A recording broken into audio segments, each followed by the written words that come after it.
First Lady Olena Zelenska, welcome to our program. Hello, Christiane, and thank you for inviting me to do this interview.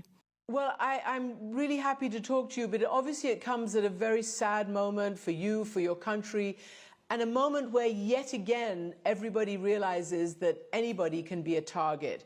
After that missile attack on the mall, Kremenchuk, nearly 20 people dead. What is your reaction to that? How are ordinary people reacting to that? Well, of course, we cannot react in any other way than be shocked. This is indeed terrorism. We cannot call this any other name. Yesterday in Kremenchuk, more than 1,000 people were in the shopping mall. This is an ordinary shopping mall. There were children and adults there, and you've just said how many people died. We still don't know their final number. We are all shocked. And unfortunately, we are shocked yet again in this war. We were shocked many times. I don't know what else the occupiers can shock us with. So let me ask you, it is now into the 5th month of this war. Your husband, the president, told the G7 leaders that this war had to be ended by the end of this year. Can I ask you about morale, your children's morale, the people's morale, because everybody's been so impressed by the heroic resistance that Ukraine has mounted. But what is the morale 5 months in now? You know, in the first weeks and months, we were like sprinters. We were doing a short run at high speed. We gave it 200%. But now, everybody now is running a marathon. We need to calculate our strength. We need to hold on. As you said, it's very difficult to hold on for 5 months. We cannot see physically or mentally, we cannot see the end of our suffering.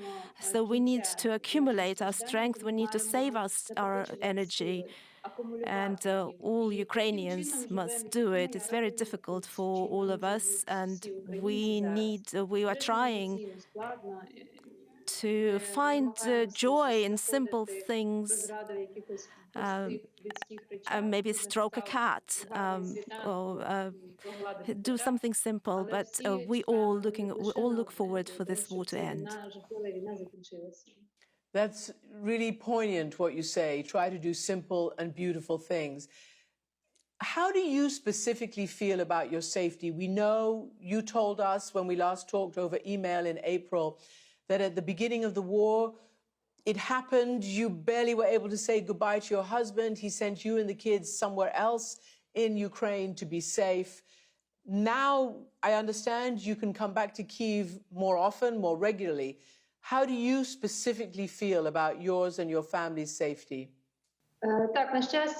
Yes, fortunately, those 2 months when I didn't see my husband at all, that's in the past. I can see him sometimes for a short time, and not very often, but I can physically feel him next to me. This isn't normal. It's not a normal relationship when children cannot see their father and have to talk to him on the phone.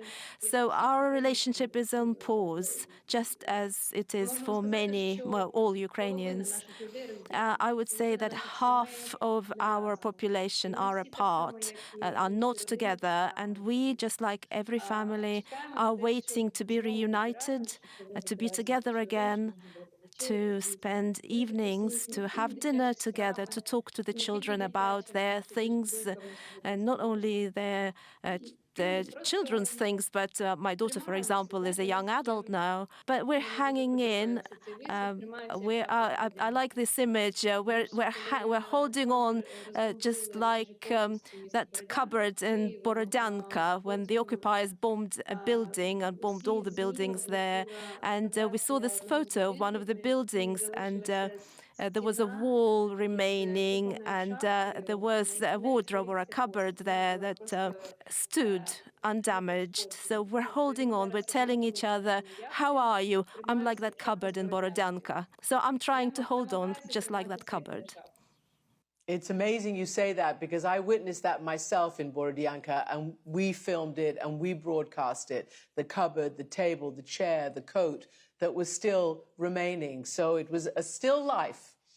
Tell me, you've just spoken about your daughter. Tell me about your son. He's much younger, and obviously the war, he's not being sheltered from it. He knows what's going on. What does he think about weapons, soldiers, about the military unfolding on the ground? You know, there isn't much you can hide from our children these days, and I'm not going to hide it.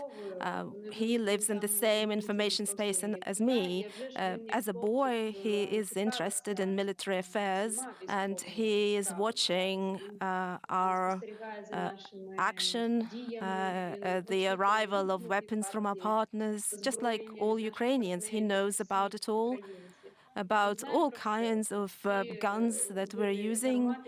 And on the one hand, it is a boy's dream about heroic feats. But on the other hand, it's very sad that my child is growing up like this, that we were raising our children, we weren't raising them for war, we were raising them for peace.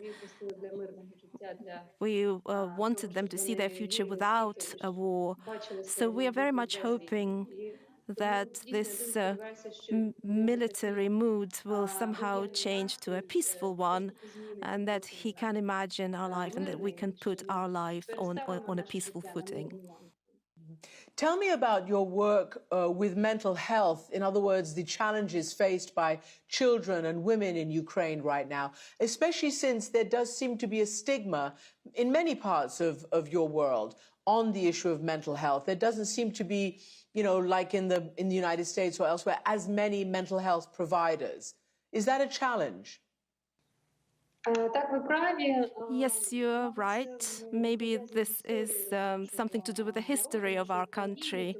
Many people, especially elderly people, they lived under the Soviet Union when there was no quality mental health assistance at the time, and many of them see something like this as whenever they see a word that has the prefix psycho there, they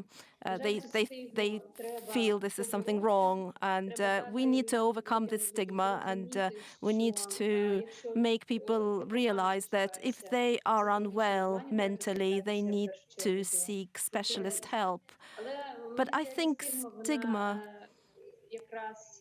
is about the elderly. That's more of the older generation. Younger people like me have a different attitude, and indeed they will seek and they do need a mental health assistance. We can see people who saw the death of their loved ones, who were held under occupation or maybe in captivity. Many of them are children, and many can have post-traumatic stress. So all of that needs to be diagnosed, and we need to treat this.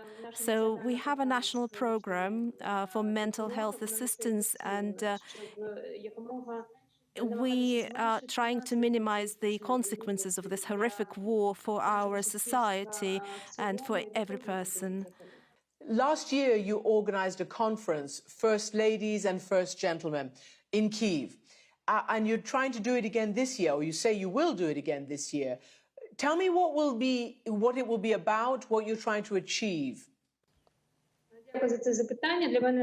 Thank you for this question. It is important for me because last year, at last, we succeeded in creating this professional union, if you could say, for First Ladies and First Gentlemen, because until then, there was no such association, and this enabled me in the first months to also get help from our for other first ladies for our humanitarian programs. So yeah, we want to continue this again, and of course, when the war is on, of course, not everybody can come physically. So we are trying to have a hybrid format. So those who can join us by video, then they will do so. There will be big video links between cities, and we will be discussing human resources, human capital. What can a person endure after such a crisis that we are undergoing? First Lady Olena Zelenska, thank you for joining us. Thank you very much, and goodbye.